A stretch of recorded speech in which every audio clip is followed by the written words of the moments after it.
see. You didn't like, Borky, the whole our fans, players don't get to decide when they play hard. We need our fans the whole time.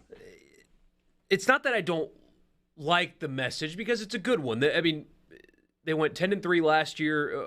At, what is it? 14 wins in their last 17 games. They've got an 11 or 12 game home winning streak, something like that. It's remarkable the turnaround that they've made and what they've become so quickly. And the players deserve support. They do. They absolutely do. College football players deserve to play in front of nice, full stadiums. They do deserve that. I agree with that. They deserve that. But if you expected to have an atmosphere for Central Arkansas or Troy, that's kind of, it's a fool's errand, honestly, is what it is, to expect that to be the case. I don't know why you choose this week to do it. If this was the message next week, I get you. This Kentucky team is one of those few games that you should expect a full stadium and a raucous environment, because that's what it should be for that game. But look around college football and tell me if other people are providing raucous environments for Central Arkansas, because they're not. Arkansas was down 2 scores in the second half to Central Missouri, or Missouri State. Whatever. There were thousands and thousands of empty seats. You know why? Because the economy sucks, despite what we're told. Everything's more expensive. Gas prices are going down, but they are still high. People's rents have gone up. And they're choosing not to spend, for a family of 4 to make the trip to Oxford and back from the capital city last weekend. That's a few $100 trip to watch you beat Central Arkansas by 50 points. It's not worth it, and it's not unique to you. LSU didn't fill up their stadium or come anywhere close for a home conference game at night. Do this next weekend. Not this one. It strikes me as tone deaf from somebody making $7.5 million a year. Because the economic stuff that we are dealing with don't impact a guy with that salary. Look, I think when it all comes down to it, one, he's heard Nick Saban do this a million times, and so anything Nick Saban says, it's okay to say. I mean, he talked about rat poison and, copying Nick Saban, and it's no big deal because he's not on social media and he doesn't care anyway. And the other thing is, I think every coach in America would like to have a packed house every time they play and a fan base that stays for 60 minutes and screams like their,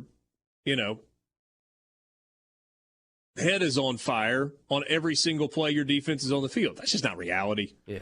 And the players deserve it. I agree with him. That would be great. The players deserve that. They do. But that's not reality. Ole Miss has played 2 home games this season.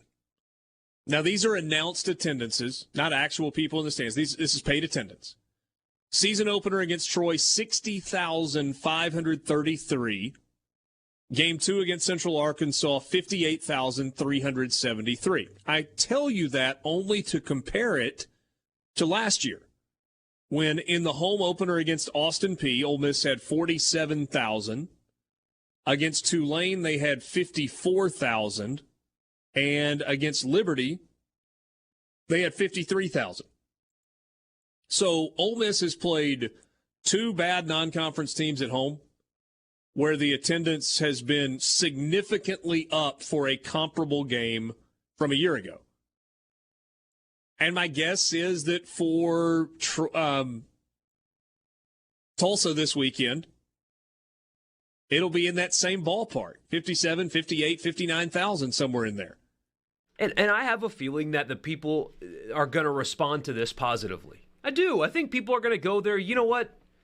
I'm going to be a little bit louder than I was for Central Arkansas because Coach told me to. There are fans out there that feel that way. I have a feeling it's going to have some kind of impact. I'm sure it will.